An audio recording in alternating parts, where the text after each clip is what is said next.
नमस्कार।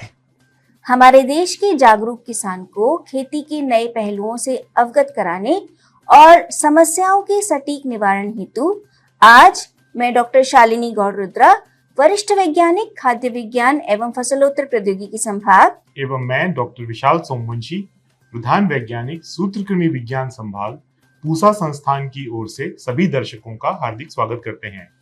आज हम आपको बाजरा की उन्नत किस्मों सहित अन्य समसामयिक क्रियाओं एवं फसल विविधीकरण की तकनीकी जानकारी के साथ नवोन्मेषी किसान का अनुभव साझा करेंगे।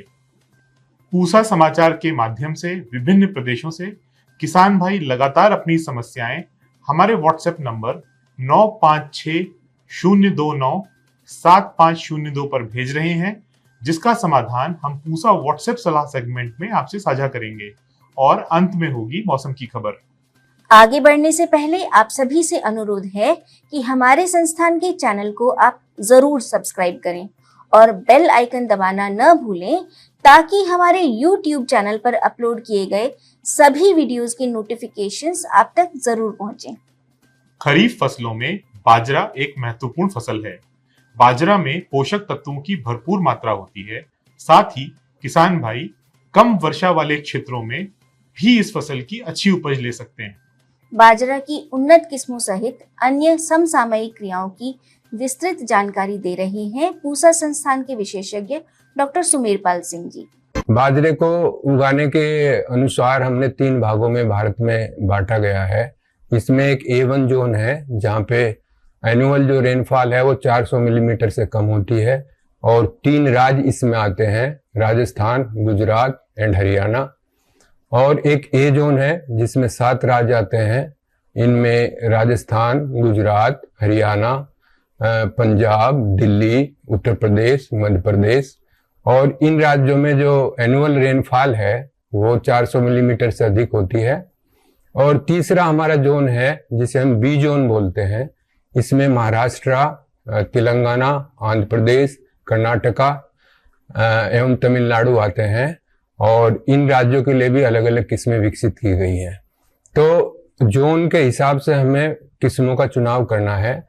पूसा संस्थान ने जोन A1 के लिए पूसा कंपोजिट 443 विकसित की है, जिसकी उपज 22 से 24 क्विंटल प्रति हेक्टेयर है, और ये 78 दिन में पककर तैयार हो जाती है। यह कम वर्षा वाले क्षेत्रों के लिए बहुत उपयुक्त है। दूसरी हमारी जो किस्म है वो पूसा कंपोजिट 612 है, जो बी जोन के लिए विकसित की गई है, और इसकी उपज 26 से 28 क्विंटल प्रति हेक्टेयर है। यह 80 दिन में पककर तैयार हो जाती है, और यह किस्म बी जोन के लिए है और रोग रोधी है। इसके अलावा हमारी एक किस्म है पूसा कंपोजिट 701। यह किस्म उत्तर प्रदेश, मध्य प्रदेश, राजस्थान, हरियाणा, गुजरात, दिल्ली, पंजाब 7 राज्यों के लिए विकसित की गई है। इसकी उपज 26 से 28 क्विंटल प्रति हेक्टेयर है, और यह 80 दिन में पककर तैयार हो जाती है। पूसा संस्थान के द्वारा जो भी किस्में विकसित की गई हैं वो सभी किस्में रोग रोधी हैं। मुख्यतः जो डाउनी मिल्ड्यू एक बहुत प्रमुख बीमारी है बाजरे में, और दूसरी ब्लास्ट की बीमारी बहुत प्रमुख है। इन दोनों बीमारियों के लिए हमारी जितनी भी किस्में हैं सभी रोग रोधी हैं। बाजरे की बुआई है वो 15 से 30 जून के बीच में इसका उपयुक्त समय होता है। बाजरे में प्रति एकड़ बीज की मात्रा 2 किलो के लगभग की जरूरत होती है, और जिस खेत में हमें बाजरे की बुआई करनी है उस खेत में जल निकासी की सुविधा महत्वपूर्ण है, क्योंकि यदि पानी खेत में रुक जाएगा तो उससे फसल को हानि पहुंच सकती है। दूसरी बात यह है कि हमें किसान भाइयों से मैं अनुरोध करूंगा कि वो हमेशा ही अपनी जो फसल है वो लाइन में लगाएं, और लाइन से लाइन की जो दूरी है वो 50 सेंटीमीटर है। पौधे से पौधे की दूरी 10 से 12 सेंटीमीटर है। खरपतवार नियंत्रण बहुत जरूरी है बाजरे में, और जो पहले 30 दिन है वो बहुत ही निर्णायक है। उन दिनों में इसमें खरपतवार नियंत्रण की बहुत आवश्यकता है, क्योंकि उर्वरक की मात्रा है बाजरे में वो सामान्यतः 60 किलोग्राम नाइट्रोजन प्रति हेक्टेयर, 40 किलोग्राम फास्फोरस प्रति हेक्टेयर, एंड 40 किलोग्राम पोटास प्रति हेक्टेयर की आवश्यकता होती है। आजकल कई किसान फसल विविधीकरण यानी क्रॉप डाइवर्सिफिकेशन को अपना रहे हैं, जो कृषि की एक ऐसी प्रणाली है जिससे मृदा स्वास्थ्य एवं जलवायु परिवर्तन से जुड़े कई जोखिमों को कम किया जा सकता है। फसल विविधीकरण में कौन कौन से फलों, सब्जियों एवं दलहनी फसलों को शामिल किया जा सकता है, इसकी विस्तृत जानकारी दे रहे हैं हमारे पूसा संस्थान के विशेषज्ञ डॉक्टर संजय सिंह राठौर। इन क्षेत्रों में जहाँ पर की वार्षिक बरसात 50 सेंटीमीटर से कम होती है, जल संसाधन सीमित होते हैं, वहां पर ऐसी हम फलदार वृक्षों का चुनाव करते हैं जिनकी जल मांग बहुत कम होती है, जिसमें मुख्य रूप से आप देखेंगे तो करोंदा, आंवला, फालसा, मोरिंगा जिसे हम सहजन भी बोलते हैं, इसके साथ में अनार और अमरूद भी है। इन फलदार वृक्षों को हम लगाते हैं और 3-4 साल में इनमें फलों का आना शुरू हो जाता है, इनकी कैनोपी का काफी विकास हो जाता है। तो इनके बीच में जो जगह होती है, करीब 2 फलदार वृक्षों के बीच की जगह करीब 4 से 5 मीटर की हम रखते हैं। तो इस 5 मीटर की जगह को हम बोलते हैं अलेज या रास्ते। तो इन अलेज में हम फसल विविधीकरण के माध्यम से मौसमी फसलों को समावेश करके और अधिक उत्पादन ले सकते हैं। लेकिन मौसमी फसलों का जब हम चुनाव करते हैं तो हमें ध्यान देना होगा कि ऐसी फसलों का चुनाव करें जो कि पूरक का काम करें, उनमें प्रतिस्पर्धा बहुत कम हो, आपस में भी और फलदार वृक्षों के साथ भी। इसके लिए हम दलहनी, तिलहनी और सब्जी वाली कुछ फसलों का चुनाव कर सकते हैं। दलहनी फसलों में अगर हम बात करें, जो अभी मानसून का मौसम होने वाला है, बरसात का सीजन होने वाला है, तो अभी हम इस समय खेत तैयार करके जैसी बरसात होती है तो मूंग की उगाई कर सकते हैं। मूंग की उगाई करने के लिए जैसे 12 से 15 किलोग्राम बीज प्रति हेक्टेयर के लिए पर्याप्त रहता है। और इसकी कुछ किस्में जैसे कि पूसा 9231, पूसा विशाल, विराट, IPM 02, 03, ये कुछ ऐसी किस्में हैं, इनको लगाते हैं तो इनकी जो फसल अवधि होती है करीब 55 से 65-70 दिन की होती है और 10 से 12 कुंटल तक आपको पैदावार मिल सकती है। मूंग की अगर बात करें तो बाजार में इसका भाव भी अच्छा मिल जाता है। और मूंग साथ में एक दलहनी फसल भी है जो कि नाइट्रोजन को भूमि में स्थिरीकरण करती है, जिससे कि भूमि की उर्वरा शक्ति में वृद्धि होती है और फलदार वृक्ष और उनकी बढ़वार भी अच्छी होती है, आगे चल के उनमें भी फलन अच्छा होता है। इसके साथ में हम लोबिया इसको भी लगा सकते हैं। लोबिया की अगर हम बात करें तो इसमें पूसा सुकोमल, पूसा धारानी बहुत अच्छी किस्में हैं, जिनमें करीब 40-45 दिन में हमको हरी फलियां प्राप्त होना शुरू हो जाती हैं, जो सब्जी के बहुत काम में आती हैं। ये हरी फलियां जो लोबिया की होती है प्रोटीन में काफी रिच होती हैं और इस वजह से इनका बाजार भाव भी अच्छा होता है। और एक क्रॉप से, एक फसल से लोबिया से करीब 6 से 7 टन तक हरी फलियों का हम उत्पादन ले सकते हैं। और इसके साथ साथ में जैसे जहाँ इन क्षेत्रों में हम ग्वार की फसल को भी लगा सकते हैं। ग्वार को हम कई सारे उपयोग के लिए इस्तेमाल करते हैं और इसकी हरी फलियां भी सब्जी के रूप में काम आती हैं। इसमें कुछ जैसे किस्में होती हैं RGC 1002, RGC 1003, ये इनको हम सब्जी के रूप में भी ले सकते हैं और दाने के रूप में भी ले सकते हैं। इसके साथ साथ में कुछ तिलहनी फसलें जैसे मूंगफली होती है, इसकी कैनोपी बहुत ज्यादा नहीं बढ़ती है, स्प्रेडिंग टाइप की होती है, कुछ बंच टाइप की होती है, तो मूंगफली का भी हम इसमें समावेश कर सकते हैं। मूंगफली के साथ में सोयाबीन, ये भी दलहनी फसल है जो तेल के रूप में भी इस्तेमाल की जाती है। पानी को हम संरक्षित कर लेते हैं, भंडारण कर लेते हैं। तो रबी के मौसम में सरसों जो जल्दी पकने वाली किस्में होती है, जैसे पूसा सरसों 26, पूसा सरसों 28, और आलू भी जैसे कि कुफरी चिप्सोना, इनको अगर लगाते हैं तो ये देखा गया है कि 1 हेक्टेयर में किसान भाई 2 से लेकर 2.5 लाख रुपए नेट इनकम, शुद्ध लाभ प्रति हेक्टेयर से कमा सकते हैं। अनेक किसान खेती किसानी की नवीन तकनीकों से उत्तम उत्पादन लेकर सफल किसान के रूप में अपनी एक अलग पहचान बना रहे हैं। ऐसे किसानों का अनुभव अन्य किसानों के लिए बहुत ही लाभप्रद है। आज के हमारे खास segment are farmers are heroes यानी हमारे किसान हमारे नायक में हम आपको रूबरू करा रहे हैं श्री महादेव साहनी जी से, जो एक नवोन्मेषी किसान हैं एवं मखाने की उन्नत खेती कर रहे हैं। मैं महादेव साहनी मधुबनी बिहार से आता हूँ। मखाना की खेती कैसे की जाए, तो मखाना एक राष्ट्रीय खेती है, ये महत्वपूर्ण खेती है। इसमें कार्बोहाइड्रेट, वसा, प्रोटीन, विटामिन इत्यादि से भरपूर है। इसका बीज हम लोग जो है सो नवंबर माह में, इसकी बुआई का समय नवंबर माह होते हैं, जिसमें नवंबर में हम लोग इसको बीज तालाब में और खेतों में डालते हैं, कीचड़ युक्त खेतों में। इसके लिए दोमट मिट्टी की ज़रूरत होती है। इसके बाद इसके पत्तियां जब निकलते हैं तो इस पर लाही का प्रकोप होता है। तो लाही के प्रकोप के समय में इस पर हम लोग ये जलावन की राख डालते हैं, और नहीं तो ये मछली मारने वाला जाल से इस पार से उस पार उसको दौड़ाते हैं। और तीसरा है जो कि ये धान की झट्टा जो है उसकी रास्ता बनाकर आर पार हम लोग उसको करते हैं। फिर एक मेडिसिन होता है फेराडोन पाउडर, जो राख में मिलाकर इसको छिटाई की जाती है। इसके बाद जो है सो ये पत्तियां जो है सो हम लोग उखाड़ करके इसके पेड़ जो है कीचड़ युक्त, दो तरह के पेड़ होते हैं। तो एक तो हो गया जो कीचड़ युक्त, जो कि नज़दीक में हम एक दूसरे खेत में डाल सकते हैं, एक गांव से दूसरे गांव ले जा सकते हैं। और दूसरा है जो झरुआ पेड़, जो कि हम एक जिला से दूसरे जिला तेज रफ्तार में ले जा सकते हैं। अब इसकी खेती, ये बहुत ही कठिन खेती होता है। इसके पेड़ जो होते हैं तो पेड़ में भी कांटे होते हैं, इसके तने में भी कांटे होते हैं, इसके पत्ते में भी कांटे हैं, तो ऊपर नीचे दोनों तरफ। इसमें चोरी की गुंजाइश नहीं रहती है, और इसको दोरस हवा की ज़रूरत पड़ती है इसकी खेती के लिए। जब यह खेती पकने का वक्त आता है तो इसमें फूल जो है हरा, पीला, लाल रंग के निकलते हैं, और इसके बाद इसमें फली का निर्माण होने लगता है।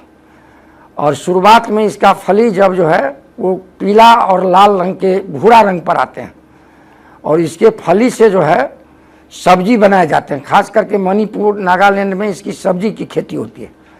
इसके बाद यह मखाना परिपक्व हो जाता है। इसकी खेती देश की, भारत के बिहार में और नेपाल में होती है, और देश के अन्य भागों में भी, जिसका मैंने अध्ययन किया हूँ, कि जहाँ 5 फीट से 6 फीट की पानी वाला जो जगह है उसमें हम इसकी खेती कर सकते हैं। दूसरा है जो दोरस खेती, अर्थात हम मछली सब मखाना की भी खेती कर सकते हैं।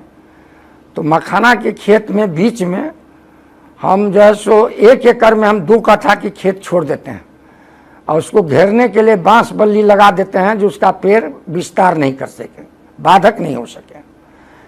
इसके बाद जब इसके फली गिरते हैं तो इसको 5-6 फीट में तालाब में 5-6 मलाह के समूह ये आपको स्क्रीनिंग करते हैं डूब करके। इसमें कान फटने का भी डर रहता है, श्वास नली काफ़ी जिसका मजबूत होता है वही इसको निकाल सकता है। स्क्रीनिंग किया जाता है, और एक जगह इसको इकट्ठा की जाती है, एक बांस का बना हुआ जो बर्तन होता है उसको निकाला जाता है बाहर में। फिर इसको 5-6 मलबा मिल करके पैर से इसके छिलके को ये करते हैं, दौनी करते हैं, जैसे बैल दौनी करता है धान की खेती को। इसके बाद जो है सो ये फ्रेश हो जाता है। फ्रेश होने के बाद हम इसको पानी में इसको धो करके पुनः इसको हम कहीं भी रखेंगे, पक्का वाला ज़मीन में इसको पानी हमेशा देने की ज़रूरत है। और इसको चीनी के बोरा में ही हम रखते हैं भिगा करके, जो जल्दी सूखने नहीं पाता। और इसके बाद जो है सो तैयारी करते हैं। 1 कुंटल 20 किलो हम गुड़ी देते हैं। एक दूसरा पार्ट है, जो खेती करता है वो उसको तैयारी नहीं कर सकता है। मलाह में 3 प्रकार के मलाह होते हैं, ऐसे तो 7 प्रकार के होते हैं, लेकिन 3 प्रकार के मलाह इसकी खेती करते हैं। एक मलाह है जो कि फिश कैचर है, उसको बनपर कहते हैं, ये इसकी खेती करते हैं। दूसरा मलाह है कोल, जो इसकी तैयारी करते हैं, फोड़ते हैं। और तीसरा है खुनौट, इसको बाहर सप्लाई करते हैं। और इसके व्यापार का क्षेत्र जो है दिल्ली है पहला, दूसरा मार्केट आपको बनारस है, तीसरा कानपुर है, चौथा पटना है। और ये बहुत कीमती फसल है। आर्थिक रूप से हम देश को पूरे करोड़ों लोगों को रोजगार दे सकते हैं। अभी इसमें लगभग 2-3 करोड़ लोग लगे हुए हैं इस खेती में। और इसके स्क्रीनिंग करने में 2-3 लाख लोग, खास करके दरभंगा मधुबनी के ही लोग इसको प्रोसेसिंग करते हैं। दूसरे जिला के लोगों को इसको नहीं जानकारी, और मलाह के सिवा दूसरी जात ये नहीं कर सकता है। और जहाँ कहीं भी इसका एक्सपोर्ट होता है, इसके लिए जैसे बहुत सारे सामान की ज़रूरत होते हैं। इसमें बांस के छलनी की ज़रूरत होती है, 6 इंची मोटा लकड़ी का और 1.5 फीट लंबा, इसको पिटना हम लोग कहते हैं। और ये जो है सो ये भुजाई जो होती है, इसकी सुखाई जो होती है सो मीठा हवा धूप में, कड़ी धूप नहीं होना चाहिए। अगर कड़ी धूप है तो इसको हम ये खजूर के चटाई पर इसको सुखाए जाते हैं, सभी चटाई पर नहीं सुखाए जाते हैं। और जब कड़ी धूप होता है तो इसको हम ढक देते हैं। फिर इसको हम स्क्रीन करते हैं 7 प्रकार के चलनी से, 7 प्रकार के चलनी से छान करके जिसका स्क्रीन करते हैं, जिसका जो साइड होता है, और उसको सुखाते हैं, अलग अलग सुखाते हैं और अलग अलग इसकी प्रोसेसिंग करते हैं। और जब जो है सो अलग अलग नहीं करेंगे तो एक मखाना पक जाएगा, एक कच्चा रह जाएगा, तो उसका लावा अच्छा नहीं होगा। फिर लावा जब तैयार होते हैं तो उसको भी एक बांस के बड़ा सा छिट्टा टाइप के अति में उसको स्क्रीन करते हैं। फिर इसके डस्ट निकल जाते हैं और फिर इसको चीनी के बोरा में, चीनी के बोरा कम से कम 27 चीनी बोरा चाहिए, 8 गो लोहिया चाहिए, 5 गो बांस का करची का कैम चाहिए। और इसमें खास करके महिला लोग रात में इसको तैयारी करते हैं लावा को। तो यही इसकी प्रोसेसिंग है। इसके मार्केटिंग के लिए व्यापारी ही हमारे एक्सपोर्ट पर आते हैं, जहाँ हमारी तैयारी का क्षेत्र होता है। हमको जो कुछ खास करके जो लोग हैं, जो पैसा इसमें करोड़ों रुपया की पूंजी लगती है, और कभी कभी इसके दाम जो गिर जाते हैं, जैसे पिछले साल हम लोग 200 रुपये किलो बेचे थे, उसमें हम लोगों का करोड़ों नुकसान हुआ। और इस बार 1200 का केजी है, तो इस बार हमको करोड़ों का लाभ है। तो एक तरह से ये देखने में काला है तो हमको काला भी कर देता है, गरीब भी कर देता है, और देखने में उजला भी है तो हम माने अचानक धनिक भी हो जाते हैं, अगर भाव हमारा पकड़ा जाता है, मार्केट पकड़ा जाता है। तो अब हमारी इसकी ज़रूरत है। इसके जो है सो खाने में मखाना का खीर, मखाना की सब्जी, मखाना डस्ट, वो दूध में डाल करके हम कभी भी ये बना सकते हैं। और इसकी भुजा भी हम खाते हैं। इसके खाने से हमको जो खास करके जो ये है बीपी वगैरह, डायबिटीज़ वाले, ये इसकी बीमारी से दूर रहते हैं।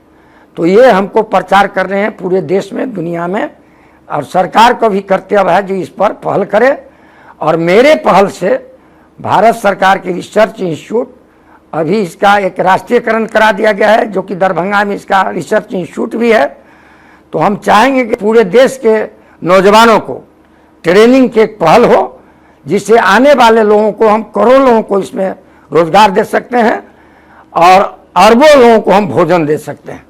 ये शुद्ध एवं इसमें मिलावट नाम का चीज़ नहीं, विटामिन प्रोटीन से भरपूर खाद्य पदार्थ है। और ये सूखा फल है। इसके निकासी का समय 15 जुलाई से लेकर फरवरी तक का है। और इसकी प्रति एकड़ आमदनी 5 लाख रुपया का, अगर मार्केट अच्छा रहा तो आमदनी होता है। सरकार एवं वैज्ञानिकों को इसकी खेती का प्रोत्साहन देना चाहिए, जिससे विदेशी मुद्रा हमको ज़्यादा से ज़्यादा प्राप्त हो। पूसा समाचार में अब समय है पूसा व्हाट्सएप सलाह सेगमेंट का, जिसमें हम आपकी खेती किसानी से जुड़े प्रश्नों का समाधान बताएंगे। सहारनपुर से संजय कुमार जी ने आम के फलों में काले धब्बे बनने की समस्या बताई है। आपकी फसल में मैंगो कैंकर रोग का प्रकोप हुआ है। इसके नियंत्रण हेतु 10 दिन के अंतराल पर 3 बार स्ट्रेप्टोसाइक्लिन की 50 ग्राम मात्रा 200 लीटर पानी में घोल बनाकर 1 एकड़ में छिड़काव करें। गुरुग्राम हरियाणा से अशोक लोकरा जी ने ब्रोकली में भूरे धब्बे पड़ने की समस्या बताई है। आपकी फसल में काला सड़न एवं पत्ती धब्बा रोग का प्रकोप हुआ है। इसके समाधान हेतु कॉपर ऑक्सीक्लोराइड की 500 ग्राम मात्रा को 200 लीटर पानी में घोल बनाकर 1 एकड़ में छिड़काव करें। 7 दिन बाद स्ट्रेप्टोसाइक्लिन की 40 ग्राम मात्रा को 200 लीटर पानी में घोल बनाकर 1 एकड़ में छिड़काव कर दें और बीमार पत्तों को तुरंत खेत से हटाएं। पंजाब से अंकुशदीप जी ने मिर्च की पत्तियों के मुड़ने की समस्या बताई है। आपकी फसल में पर्ण कुंचन रोग का प्रकोप हुआ है। सर्वप्रथम ग्रसित पौधों को खेत से हटाकर नष्ट कर दें। रासायनिक नियंत्रण हेतु डाइफेंथ्यूरॉन की 200 ग्राम मात्रा को 200 लीटर पानी में घोल बनाकर 1 एकड़ में छिड़काव करें। मध्य प्रदेश से कई किसानों ने भिंडी के पत्तियों में सफेद पाउडर नुमा परत बनने की समस्या बताई है। आपकी फसल में पाउडरी मिल्ड्यू रोग का प्रकोप हुआ है। इसके समाधान हेतु कैराथीन की 400 मिलीलीटर मात्रा को 200 लीटर पानी में घोल बनाकर 1 एकड़ में छिड़काव करें। आइए सुनते हैं आने वाले सप्ताह में देश भर में कैसा रहेगा मौसम का हाल।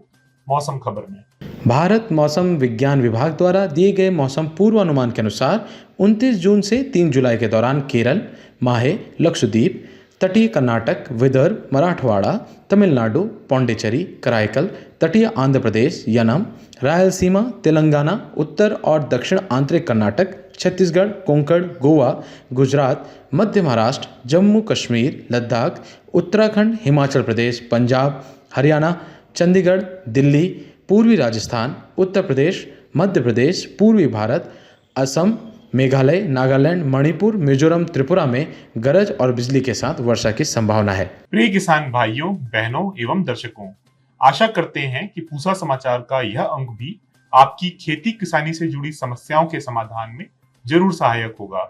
आप सभी दर्शकों से निवेदन है कि ज्यादा से ज्यादा संख्या में हमारे संस्थान के चैनल को सब्सक्राइब करें और पूसा समाचार के हर अंक का लाभ उठाएं। हमारे फेसबुक पेज और ट्विटर हैंडल को भी आप फॉलो कर सकते हैं। कृषि से जुड़ी समस्याएं या अधिक जानकारी हेतु हमें दिए गए नंबर पर व्हाट्सएप करें और अपना नाम एवं पता अवश्य लिखें। आपके सुझावों और प्रतिक्रियाओं का हमें हमेशा इंतजार रहता है। जाना है तकनीकी से उन्नति की ओर, तो थामे रहिए पूसा समाचार की डोर। कृषि की नई तकनीकों से अवगत कराने हम फिर आपसे मिलेंगे अगले शनिवार। तब तक के लिए दीजिए इजाजत। नमस्कार।